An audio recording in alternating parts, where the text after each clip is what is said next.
The mounting national debt is a tremendous threat to the future of the United States, its position in the world, our standard of living at home, and potentially our domestic tranquility.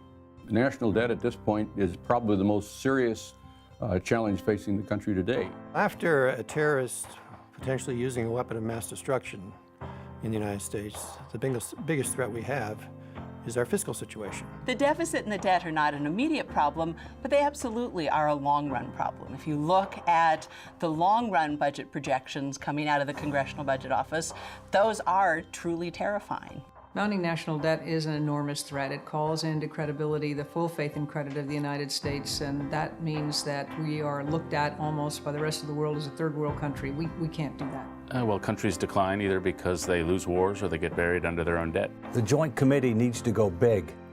Policymakers need to be looking and going big. As far as I'm concerned, we have to have a go big approach to this particular problem. I believe that this committee ought to go big. I think there's no substitute for a go big approach. We absolutely do need to go big because the problems that we're facing on our deficit are big.